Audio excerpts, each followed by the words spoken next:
I'm 26 now, but when I turned 18, my parents kicked me out with nothing. Nearly a decade later, they came crawling back. I should have seen it coming. Looking back, there were signs everywhere. My parents were the kind of people who thought struggle made you stronger, as long as it wasn't their struggle. They bragged about how they worked for everything they had, even though my grandparents helped them with a house down payment and free childcare. But when it was my turn, suddenly tough love was the rule. I came home from my shift at the grocery store on my 18th birthday, expecting the usual half-hearted happy birthday from my mom and a nod from my dad. Instead, I found my things packed in garbage bags on the porch. My parents stood in the doorway like bouncers at a club I wasn't allowed into. Dad's exact words, "You're an adult now. Time to be one." Mom didn't even meet my eyes. "It'll build character," she added, as if she was doing me a favor. They told me they had to make their own way at my age, a lie, and that I needed to learn responsibility, another lie, considering I'd been working and paying my own expenses for 2 years already. They gave me nothing. No money. No offer to stay until I found a place. Not even a meal. Just a bag of clothes, my phone, and a good luck. I stood there in shock, but they were done. The door shut. The locks clicked. That was it. I didn't have anywhere to go. My first thought was my aunt, but when I called, she sighed like I was inconveniencing her and said, "You know how your parents are. They just want you to learn." My uncle laughed and told me to figure it out. Every relative I reached out to either ignored me or fed me the same line about how my parents were teaching me responsibility. I ended up in my car. I had about $200 to my name and no plan. I parked in the back of a Walmart lot at night, cracked the window open, and tried to sleep. The first week, I kept thinking this was temporary, that any second, my mom would call and say they changed their minds, that they were just testing me. That call never came. The money ran out fast. Gas, cheap fast food, occasional showers at the gym, every dollar vanished. I learned which gas stations had the cleanest bathrooms. I learned how to make a single meal last an entire day. I learned that when people see a young girl sleeping in a car, they either pity you or pretend you don't exist. I applied everywhere. Grocery stores, fast food, retail, nothing stuck. I wasn't the only desperate person looking for work, and without an actual address, I was even lower on the list. The worst part wasn't hunger or exhaustion. It was knowing I had parents, family, a home, but none of it was mine anymore. A month later, I got lucky. A diner downtown needed a dishwasher. It was minimum wage, barely enough to survive, but it was something. The manager, an older woman named Karen, didn't ask too many questions. She let me take extra shifts, paid me under the table at first, and turned a blind eye when I used the employee bathroom to clean up. I worked until my hands bled. I showered at the gym. I saved every dollar. Slowly, I crawled out of the hole. I missed my high school graduation because I couldn't afford to take time off work. Not that my parents cared. They made it clear I wasn't their problem. I heard through a friend that my name was called, but my seat was empty. That stung more than I expected. But the worst moment came later. I'd saved up enough to rent a tiny room in a shared house, thanks to a coworker who introduced me to a friend renting cheap. I had a bed again, a door that locked, a place to breathe. It wasn't much, but after months of sleeping in my car, it felt like a mansion. One night, I got curious and called my parents, not because I wanted to make up, just to see if they regretted it. The call went straight to voicemail. When I tried again, I realized they had blocked me. I stared at my phone, not sure whether to laugh or throw it. They had thrown me out with nothing, let me struggle, ignored me for months, then blocked me, just in case I dared to reach out. Fine. I deleted their numbers. The years blurred together after that. I worked 2 jobs, barely slept, and saved every penny. College wasn't an option, so I found a trade school instead. I became an electrician, got certified, and finally started making real money. My parents had no idea. I didn't try to reconnect. They made their choice, and I made mine. For a long time, I didn't even think about them, until they reached out. I still remember the moment. I was 25, sitting in my own apartment, scrolling through emails after work. There it was, a message from my mother. "Hey sweetie, it's been too long. We miss you. Let's catch up." No mention of the years of silence. No acknowledgement of what they did. It's just a casual, friendly message like nothing had happened. I almost deleted it, almost ignored it. Then I hesitated, because if they were reaching out now, after all these years, that meant only one thing. They needed something. And for the first time in my life, I was the one in control. Update 1. The email sat in my inbox for a full day before I touched it. It wasn't long, just a few lines from my mother saying she missed me, and that she regretted losing touch. No mention of the fact that she and my father chose to cut me off. No mention of how they blocked me after throwing me out like trash. Just a casual, almost cheerful message, as if we were long-lost friends catching up. I read it 3 times waiting for something, an apology, an acknowledgement, anything. But there was nothing. So I played along. I responded with a short, polite reply, asked how they'd been, waited. The reply came fast. They were doing okay, but things had been rough. No details, just vague hints that something was wrong. My mother's wording was careful, like she was trying to reel me in without scaring me off. That told me everything I needed to know. I didn't ask questions right away. I let the conversation stretch out, kept it light, let them believe I was genuinely happy to reconnect. Over the next week, we exchanged a few emails. My mother kept steering things toward the past, how they'd thought of me often and how they wished things had been different. Not once did she mention why things were the way they were. Then came the real reason. She finally admitted they were having a hard time financially. The business my father had owned for years had collapsed. Bad investments, poor decisions, a little too much arrogance, whatever the cause, it was gone. And without it, they were drowning in debt. Still, she didn't ask for anything. Not yet. Just laid the groundwork, waiting for me to offer. A few days later, my father called. His number had been blocked for years, so they must have gotten a new one. The moment I answered, I knew something was different. Gone was the man who called me useless and said I'd never make it. He sounded warm, friendly. He asked about my life, my job, how things were going for me. The same man who blocked me for existing was suddenly the doting father. I played my part, told him I was doing well, that work was steady. I made sure to keep details vague, but I could hear it in his voice. The realization that I wasn't struggling, that I was actually successful. That's when it really hit him. I had a good paying career, I had money, and they needed money. It didn't take long. My mother called again a few days later, slipping it into conversation. The house, the mortgage, the unpaid bills. My father had miscalculated, and now they were months behind. If they didn't come up with the money soon, they would lose everything. There was no question in her voice, no asking, just an assumption that of course I would step in. That I, the daughter they discarded without a second thought, would swoop in and save them. I let the silence stretch. Then I told her I'd think about it. I could almost hear the relief in her voice. That was enough for them. They latched onto it like it was a lifeline. Over the next few weeks, I let them believe they had a chance. I visited for the first time in years. Sat in the same living room where they had once locked me out. Let them feed me the story, piece by piece. I asked about their finances, pretending I wanted to understand the full picture. They spilled everything. Mortgage payments behind by months. Credit card debt stacked high. My father's business loans were in default. They were running out of time, and they had no one else to turn to. The more they saw of me, the more they realized how much they had underestimated me. My car wasn't brand new, but it was nice. My clothes weren't designer, but they were high quality. I wasn't barely scraping by. I was thriving. That's when the guilt trip started. My mother started talking about family, how hard it was for them to reach out, how she regretted the past but knew we could move forward. My father, once too proud to admit failure, now sat in front of me talking about second chances. I nodded, listened, pretended to care, and told them I needed more time. One night, while I was visiting, I noticed a folder on the kitchen table. Overdue bills, credit card statements, a foreclosure notice stamped in red. That's when I knew. They were completely screwed. No safety net, no backup plan. If I didn't help them, no one would. And that's exactly what I wanted. I left that night with a smile on my face and told them I'd figure things out and see what I could do. They thanked me like I had already handed them a check. They had no idea. This time I was the one in control. Update 2. Weeks passed, and my parents grew more desperate. At first they played it cool, dropping casual mentions of their tight situation, hoping I'd jump in with an offer. When I didn't, the messages became more frequent. Then, the calls started. My mother's voice carried a forced lightness, but the cracks were showing. My father barely spoke. The silence from him said more than words ever could. I let them wait. Every time they brought up the mortgage, I told them I was thinking about it, that I needed to figure things out. Each delay sent them spiraling further. The due dates crept closer. Their polite hints turned into outright pleas. I still gave them nothing. I made a point to visit again. Sat in the same house where they abandoned me and let them pour their misery out. I nodded, sighed at the right moments, even reached out like I cared.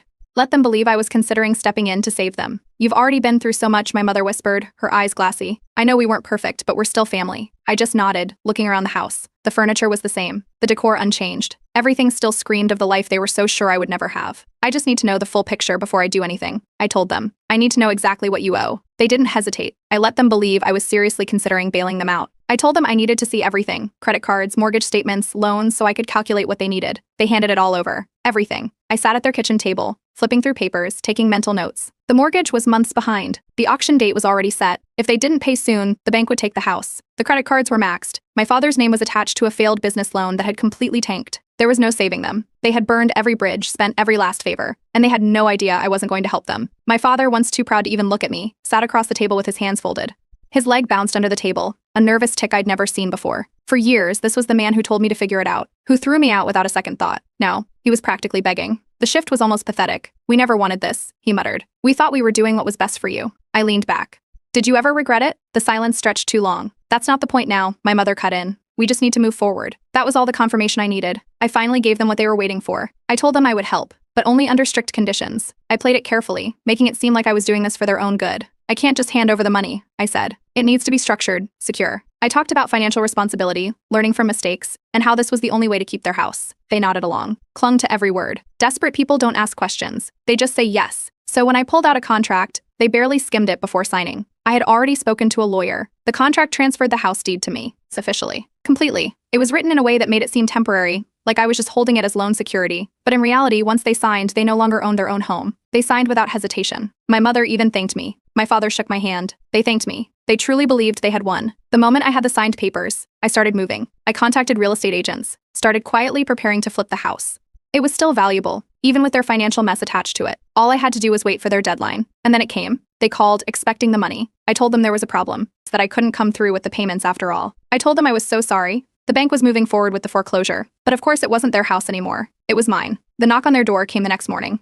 Official eviction papers. The moment they opened them, I watched the blood drain from my mother's face. My father actually stumbled back, gripping the counter. They read the documents over and over, flipping through the pages like the words would change. They didn't. I stood there calm, just watching. We have nowhere to go. My mother's voice cracked. We trusted you. I shrugged. So did I. My mother collapsed onto the couch, sobbing. My father, who had spent years calling me weak, had no words left. Just silence. They begged, offered to work something out, pleaded for anything. I reminded them of the day they locked me out at 18. No warning, no support, just a garbage bag of my things on the porch and a locked door. Then I repeated exactly what my father had said to me that day. You're an adult now. Time to be one. And I walked out. Update 3. Public shame. The eviction wasn't just a private humiliation, it was public. Word spread fast. Their friends, neighbors, even distant family members all found out. My parents tried to spin the story, claiming it was some kind of misunderstanding, but the truth always finds a way out.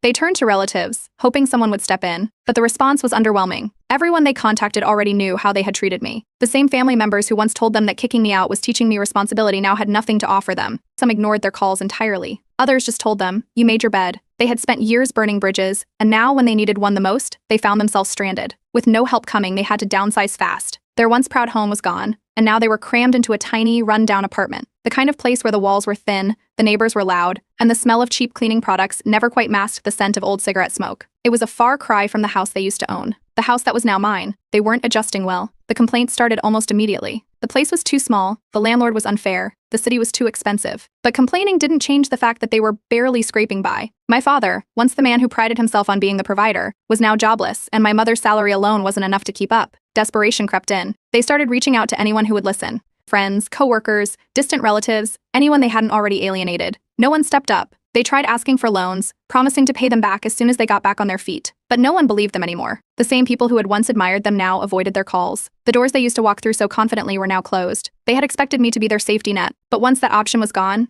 they realized something they never thought possible. They were on their own. The stress hit my father hard. The weight loss was visible. His hair thinned out. The proud man who used to carry himself with an air of untouchability now moved like a shadow of his former self.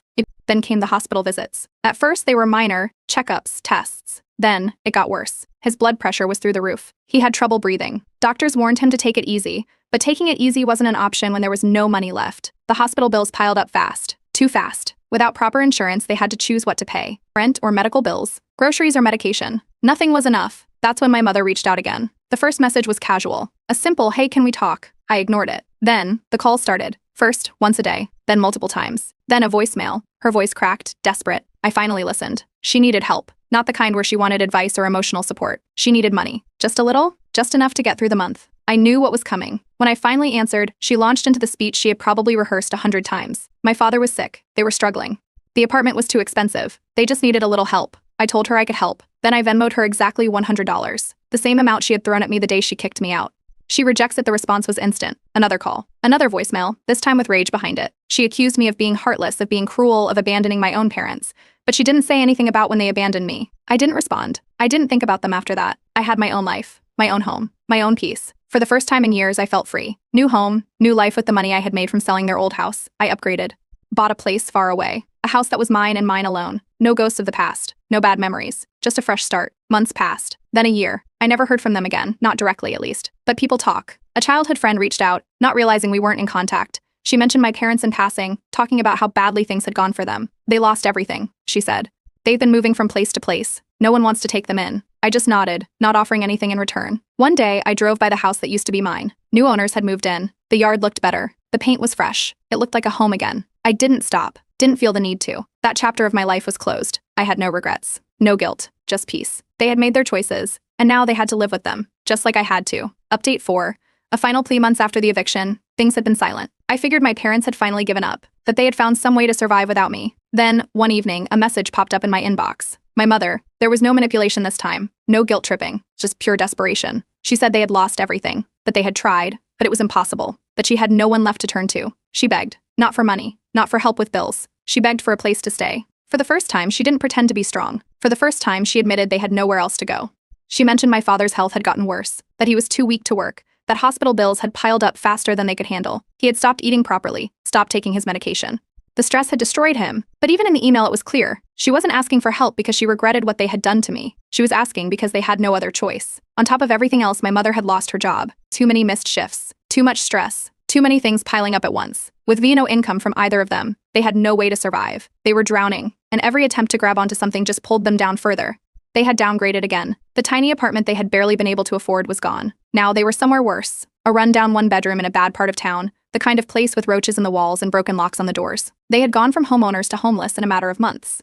And now they were reaching out to the daughter they abandoned for a lifeline. The same relatives who once praised them for teaching me responsibility had turned their backs on them. They had asked for help. No one offered. People remembered what they had done. Some ignored them. Some told them, "You made your bed, now lie in it." There was no sympathy left. My mother's final plea was simple. "Can we stay with you? Just for a little while. No money, no handouts, just a roof." She didn't even pretend to believe it would be temporary. They had nowhere else to go. I didn't hesitate. I refused. Not because I wanted revenge. Not because I wanted them to suffer, but because I had spent years pulling myself out of the hole they threw me into. I wasn't about to let them drag me back down. She broke down. The sobs started over the phone. Then the begging. She swore she never meant to hurt me, that she had thought of me every day, that she had prayed for a second chance. That families stick together. She didn't mention the years they ignored me. She didn't mention the nights I went hungry. She didn't mention the car I slept in. I didn't let her twist the narrative. I reminded her exactly what they did to me. I told her about the nights I sat alone in my car, trying to figure out if I would even survive the next week. How I had to beg for shifts just to afford food. How I had missed my own graduation, because I wasn't even allowed in my own home. I reminded her that when I reached out for help, they blocked my number. I asked her if she ever cared about what happened to me. She had no answer. She tried to justify it. They thought I had it under control. They wanted to teach me resilience. They didn't think it would be that bad. They thought I would be fine. I reminded her of the words she threw at me when she locked the door behind me at 18, that I was an adult now, that I had to figure it out. That struggling builds character. I told her she should use that same resilience now. She sobbed harder, but I didn't waver. She realized I wasn't going to change my mind. There were no more second chances. She hung up in defeat. That was the last time we ever spoke. My father never reached out, not once. Maybe pride stopped him. Maybe shame did. Or maybe he just knew it wouldn't change anything.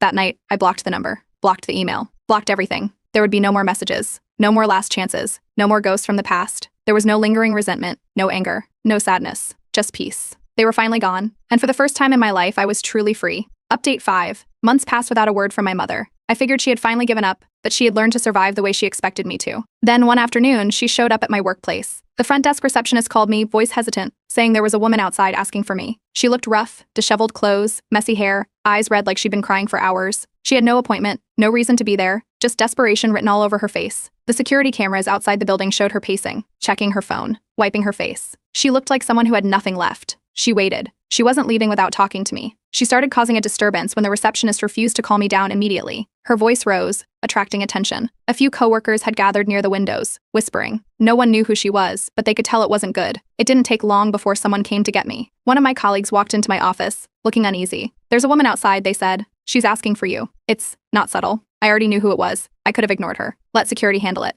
But instead, I walked downstairs. I stepped outside and saw her immediately. She froze when she saw me. For a moment, she just stared, like she didn't recognize me. Or maybe she did, but she hadn't expected this version of me, the one who had built a life without her. Then she burst into tears. She started talking fast, words tumbling over each other. How much she missed me, how she had made mistakes, how she was struggling and didn't know what else to do. She stood there, crying in the middle of my workplace parking lot, pouring out regrets she had never spoken before. But even now, she never fully owned it. She said things could have been different, that she wasn't in the right place back then, that she didn't know what she was doing. But she never actually apologized for throwing me out, never admitted how she ruined my life before it even started. She just cried, repeating how much she needed me now. Then came the real reason she was there. She had nowhere to go. She had lost everything. No savings, no home, no one left to help her. She begged for a place to stay. Just for a little while. Just until she could get back on her feet. She looked at me like she was sure I would say yes. Like I was still the child she had once controlled. I didn't yell. Didn't argue. Didn't waste time. I just looked her in the eye and repeated the exact words she told me when she kicked me out at 18. "You're an adult. You'll figure it out." She blinked. For the first time, she understood. She never expected me to be indifferent. Not like this. Not after everything. She had built up this version of me in her head, one where I was still desperate for her approval, still craving a family that had never truly existed. That version of me was dead. She collapsed to the ground, not physically, but emotionally, wailing, pleading, clutching at my arm like she could make me change my mind. I turned my back and walked away. She didn't stop. She kept crying, kept begging, even as I walked back into the building. The receptionist was already on the phone. A few minutes later, security stepped in. They asked her to leave. When she refused, they made her. She left with nothing, just like I had, all those years ago. That night, I blocked everything. Her number, her email, any possible way she could reach me. Gone. She had played her last card, and she had lost. I didn't check in on her, didn't ask how she was doing, but word still reached me. She was living in a shelter now. She couldn't hold a job for long. Too much baggage, too much instability. Every bridge was burned. She had no one left. I didn't feel happy about it. There was no joy in seeing her fall. No triumph in watching her suffer. Just finality. She had gotten exactly what she gave.